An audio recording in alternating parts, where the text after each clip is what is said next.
Okay, so I'm going to make aloe vera soap.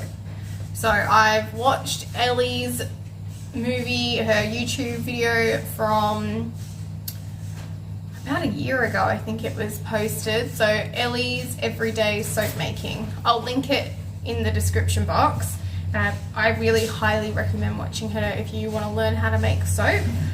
That's how I learned how to make soap, and I made the most basic recipe, and then I've been able to try some different ones and kind of experiment from there. It just helps you understand like the soap formula and how oils versus water kind of works. So I'll bring the camera down, I'll show you what she said to do with the aloe vera. And what I did was, so my mum was pulling out her aloe vera plants, and she messaged me and said that she had a heap coming out and if I wanted any. So I've taken them all. I've taken cuttings from probably the nicest bits, and I've planted some out as well, so I've got more.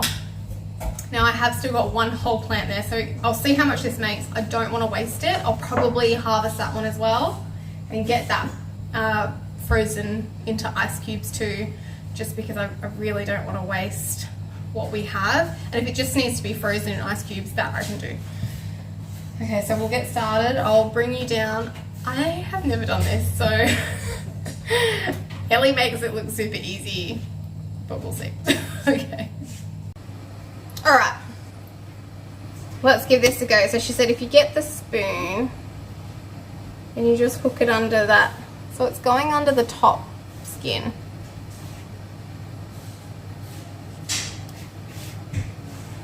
And you're going to put, oh yeah, you can kind of see the spoon coming through it. Oh no, she said to trim the edges. I just felt that grab and it made me think of it. So she said just to trim these bits off.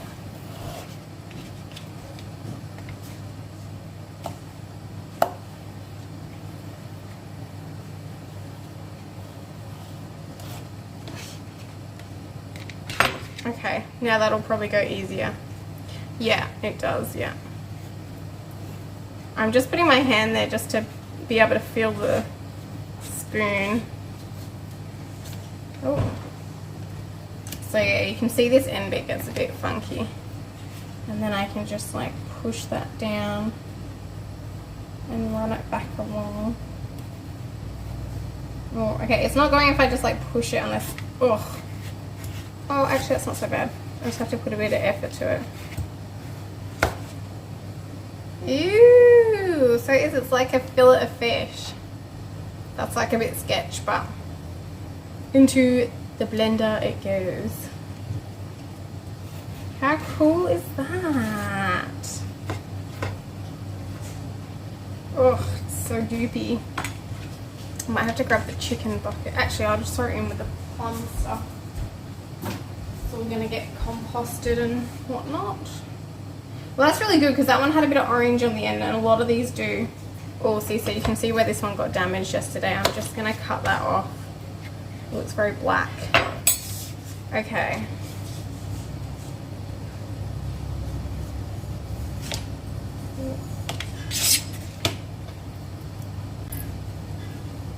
Oh no, that's going too far. I don't want to do that. Alright, I'll just do it how I did originally.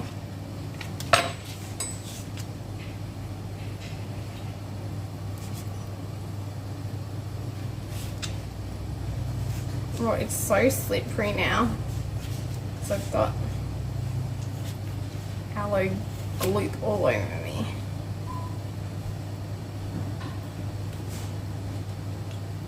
Yep, I think that orange stuff isn't so good. It kind of breaks. Oh my gosh.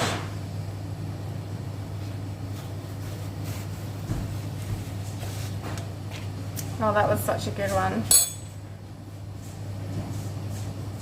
My hands better feel amazing after this at the moment. I'm not gonna lie, it's a bit gross.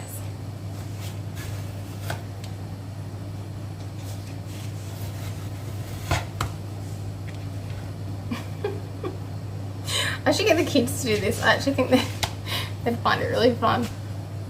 Alright, I have a lot to go, so I'll meet you back here so you don't have to watch me get through an entire bucket. of aloe.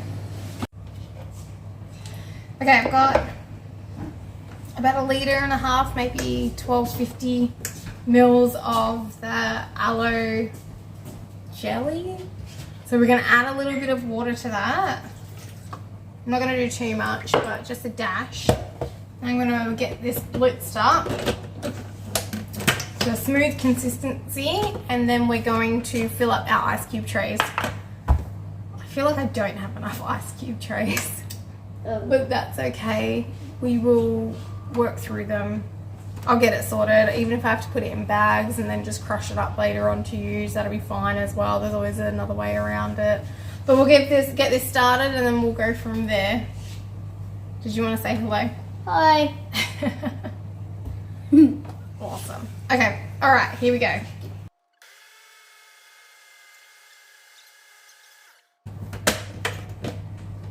Oh, it is all bubbly. Maybe I shouldn't have blended it. Ellie used her stick blender. Oh, God. It's kind of bad. So gross. So gelatinous. I might just let it sit for a bit. I'll try and bash the bubbles out.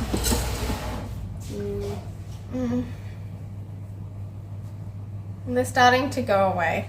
Alright, I'm just going to let it sit and see what it looks like after a bit. Dang it. Alright, all good. You can come back when I'm happier with it.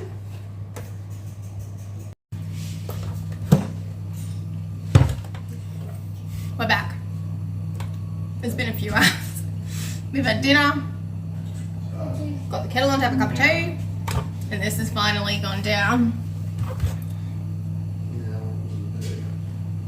I mean, I don't know, maybe I should have added a bit more water, maybe I should have stick blended it, but this has worked in the end. So if you're like me and you've only got a blender, use the blender and then let it sit. So now I'm going to chuck it in some, I've got ice cube trays. I use these only for soap making, so I'm just going to fill these up, and then I might need to put the excess into a bag or something like I said earlier. So we'll see how it goes. So loopy.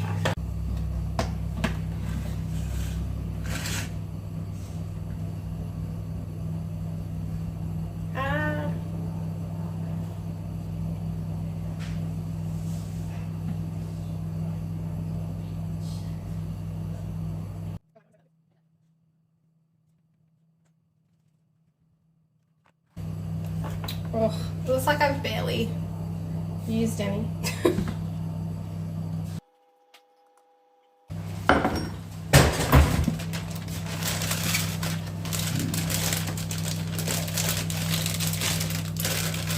So this method is what I do if I've got extra lemon juice or something.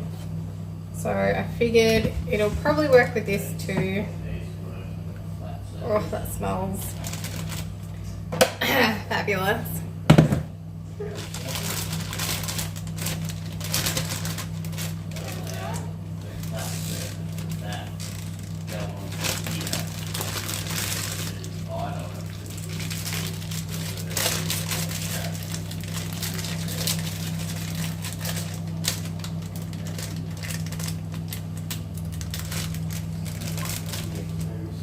Okay, so now most of the air is out. I'll lay it flat. This is going to break up so much easier. So I'm just going to lay this into the freezer. You can leave it like this and just break it as you need it, or you can wait until it's partially frozen, and then you can get like a long knife and you use the back of the knife and you can put like lines in it, and it'll break it up because it's still partially melted. Partially frozen, sorry, not melted. Anyway, that's what I'm going to do with all this aloe vera. All my PP goes on. I'm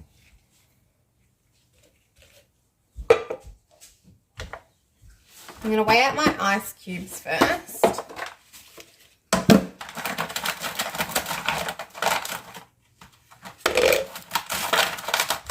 I'm not going to go through all the measurements with you just because I'll link the recipe below.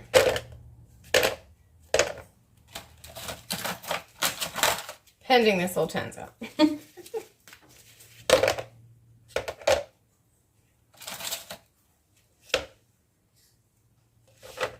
Actually, that's not too bad. Okay.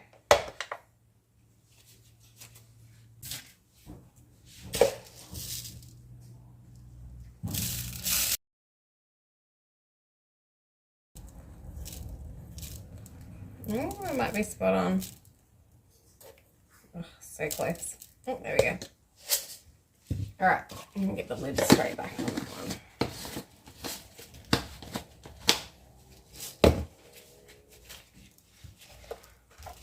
Alrighty, now I'm just gonna mix, which feels really weird because it's ice cubes, but you'll see what happens.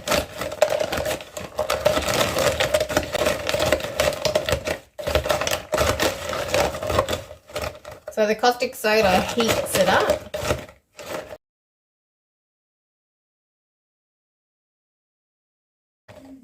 This is going to take a while.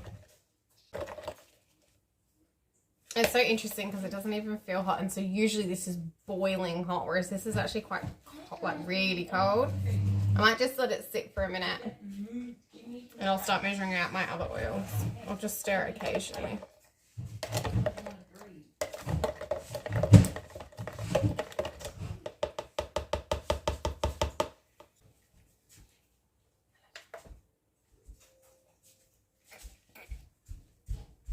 Gonna throw my olive oil in.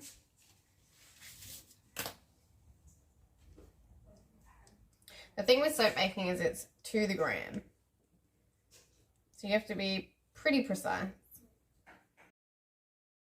Oh, and I say that and I overdo it. But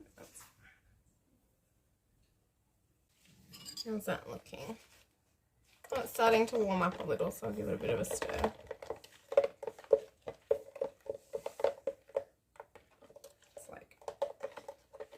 A little bit to go.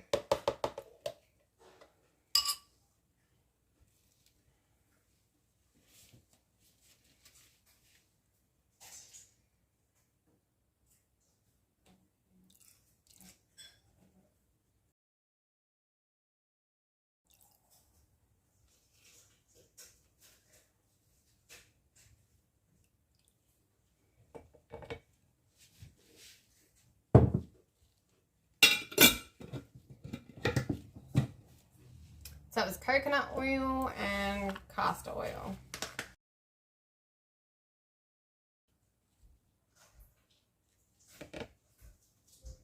There we go.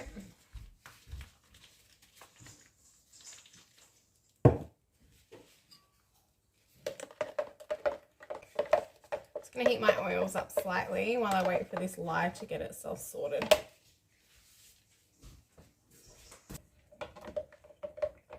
All right.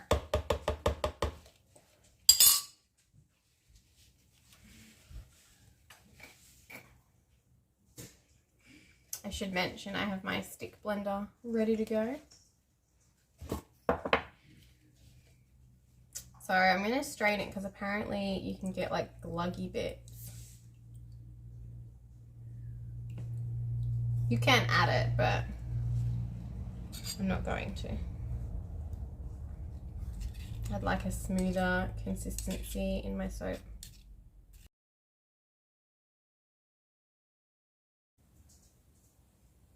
I can't help but worry it's not enough lye.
What you on the soap you making? Aloe vera. You got aloe vera. No, that's from my spinach and kale green powder. I'm going to try and colour it with it. Okay. That's cool. I'd give it a whirl anyway.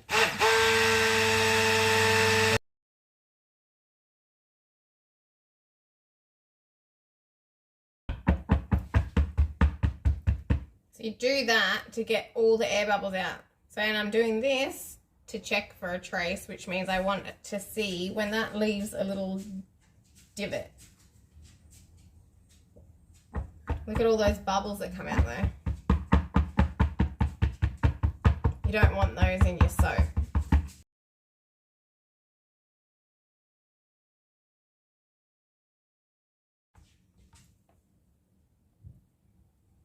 Ooh, it's starting to turn now, so I could pour it now, but I'm going to go just slightly a little bit longer.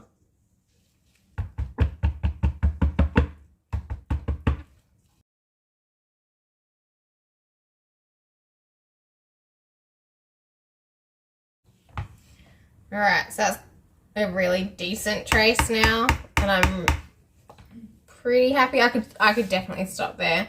I want to texture the top of this though.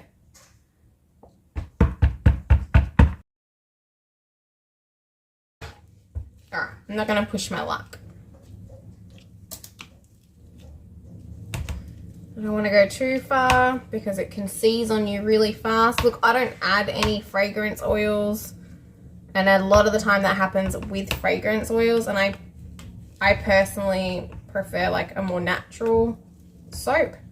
So we don't add those things to ours.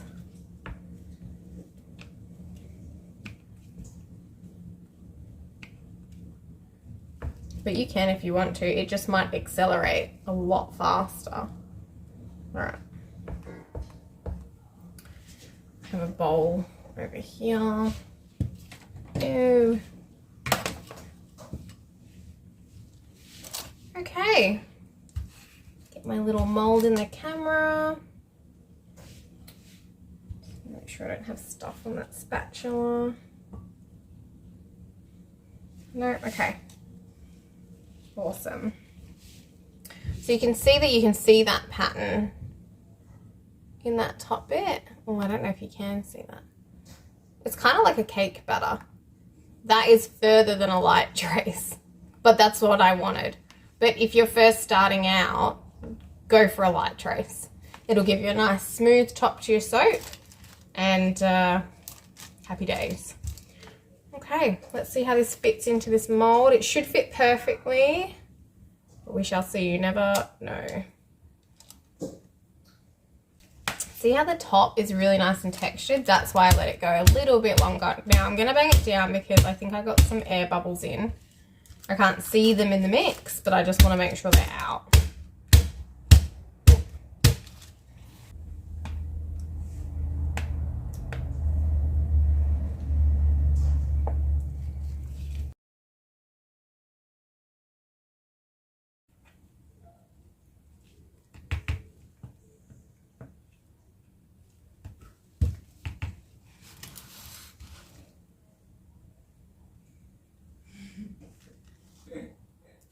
I'm just spreading it out a bit evenly before I start working with it.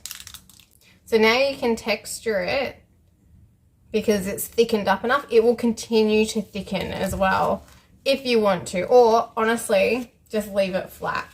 But you can do some really interesting textures. You can just do like with a spoon. So this is probably not even quite far enough.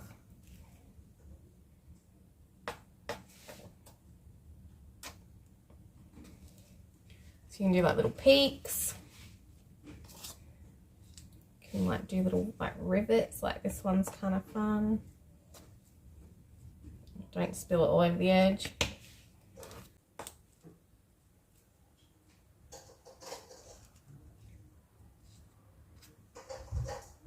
There we go. Ta-da! It's cute.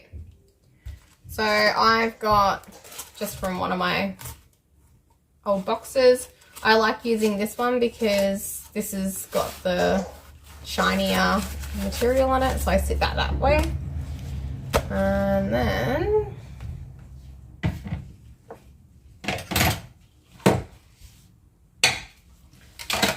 everything off my towel.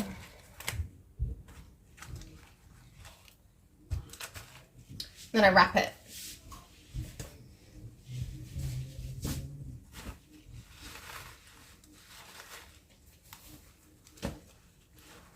Feels like a extra wrapping because it's such a small container.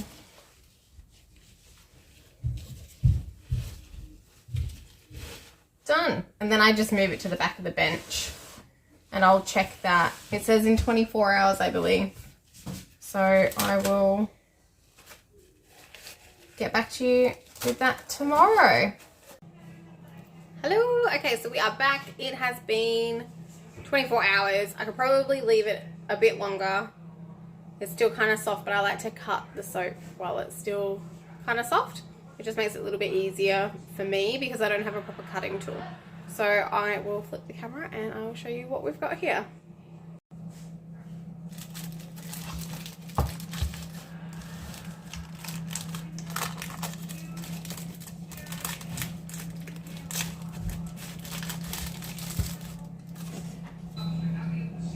I'm happy with the colour though. I haven't, like I said yesterday, I haven't used these colours. Oh, it might be too soft. It's going to bend. So you can see my fingerprint in that. So maybe I should just let this cure for another day. But I am happy with that colouring. That's really good.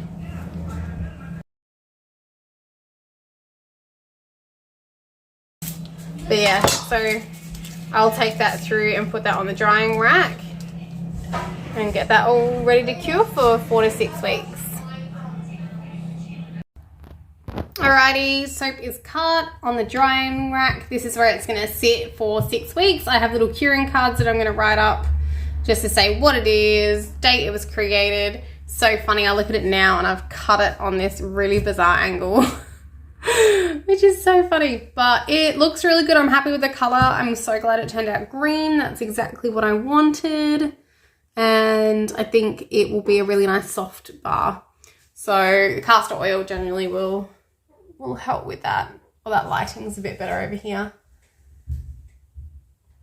There we go. So that's really good. That's gonna just top up the soap stash for us and try something different. It was nice to be able to have something, you know, we could use from the garden. Okay, we are all done. So the soap is good and sitting here in my office ready to cure. Just so you're aware, if you do put fragrance oils in it or essential oils, the scent gets really, really strong. So if you have that inside your house, it can become a bit overwhelming. I know some ventilated areas generally will really help with that. In here, it is free of dog hair and dust, and it's just a little bit of a private space. It's actually currently my sewing room, and so no children or animals can get to it, and it can just cure in peace. Yes, I said children. Well, you guys like my soap and you just go and grab a bar when you need it, but at the same time I would like it to be cured because it lasts a lot longer. So but yeah, that's it for this one. Thank you so much for joining us. I hope you enjoyed it, and I hope you have a lovely afternoon.